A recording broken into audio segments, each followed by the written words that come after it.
Yes, Kenya. Tamu sana, yes. In the over 1 year William Ruto has been the president, his government has gotten it completely wrong on almost all the government's initiative. But the irony of it all, if you listen to William Ruto speak, he talks as if everything is going on very well. And that can lead to a question being asked: what's up William Ruto's sleeves? What's William Ruto's game plan?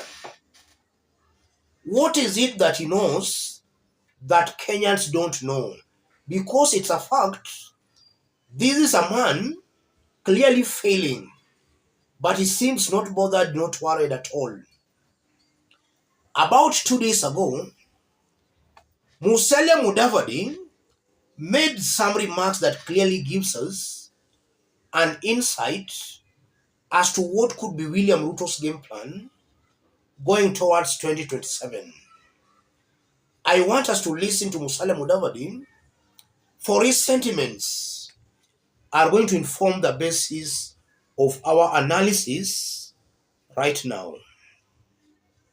Na tukisonga mbele ni kwamba mkuu wa mawaziri Musalia Mudavadi amesema kuwa serikali ya Kenya Kwanza haina muda wa kurushiana cheche na upinzani kuhusu hali mbovu ya kiuchumi, huku akisema kuwa serikali inatafuta suluhu ya hali ngumu ya kiuchumi nchini.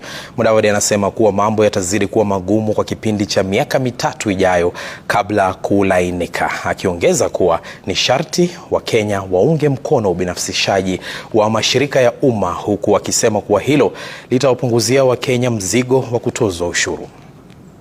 So our position now as government is to acknowledge that we have a challenge, not to lament anymore, but to acknowledge that we have a challenge, and then we work our way out of that challenge. One of the first charges on the consolidated fund is to make sure that you're paying your sovereign and public debt. It's a constitutional requirement.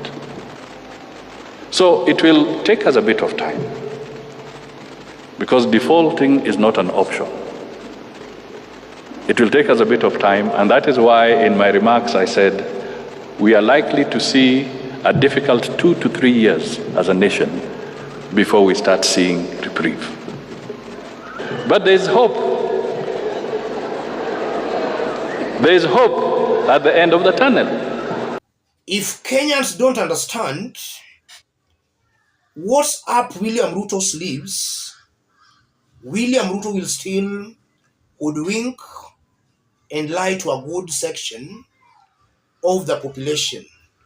And that's why it's important we expose it early enough for Kenyans to understand William Ruto's game plan heading towards 2027. Listening to Musalia Mudavadi, I strongly believe Musalia has just unknowingly exposed the game plan. Musalia is saying that in the next 2 or 3 years coming, things are going to be better. Things are going to improve. That's William Ruto's game plan. And William Ruto intends on implementing that game plan this way. And this is something we've been talking in this forum not once or twice, but on several occasions. And we must still repeat it for Kenyans to understand William Ruto's plan. William Ruto intends on taxing everything. He intends on raising the cost of living very, very highly in his first 2 years or in his first 3 years. And I believe this is the plan William Ruto will actually use. And just as Musalia Mudavadi puts it, in the next 2 or 3 years, we are in 2023. In the next 3 years, we'll be in 2026. Almost approaching 2027. elections, William Ruto will start lowering the cost of living. And as he does that, he will be telling Kenyans, I told you to be patient. I had a plan. And you are now seeing our plan has started paying off. The cost of living has started coming down. That's what William Ruto will be going around the country telling Kenyans. And some naive Kenyans will actually believe that William Ruto had a plan. The plan here is just to play on the psychology of Kenyans. He raises the prices of some basic commodities. As 2026, 2027 approaches, he'll just bring them to normal or slightly below the normal prices where Uhuru Kenyatta left them. And Kenyans will be celebrating and cheering him up.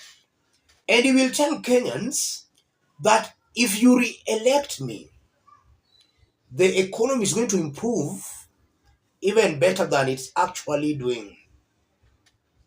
And some Kenyans will vote for him. Upon re-electing him, he'll actually raise the prices up again.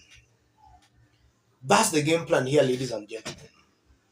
So William Ruto already knows that very many Kenyans are still naive politically. And that's why William Ruto does not care lying to Kenyans in broad daylight. Today he says something, tomorrow he says something completely different from what he was saying yesterday. He knows Kenyans are still politically naive.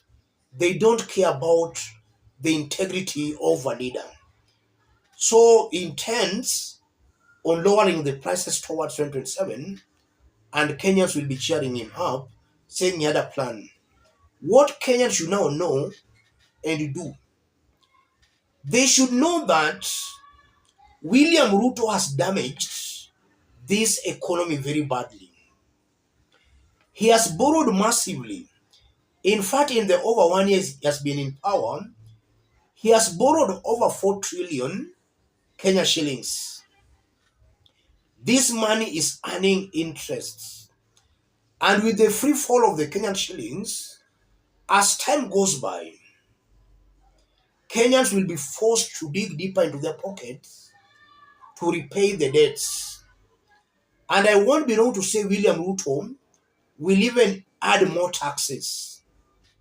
Towards the 2027, he'll try to create a cosmetic economy, an economy that is actually false, something that he will not be able to sustain maybe after some months. So he'll just lie to Kenyans that, the economy is stable, we have stabilized it, and that's why prices have come down. The truth of the matter is that there will be a very big hole beneath.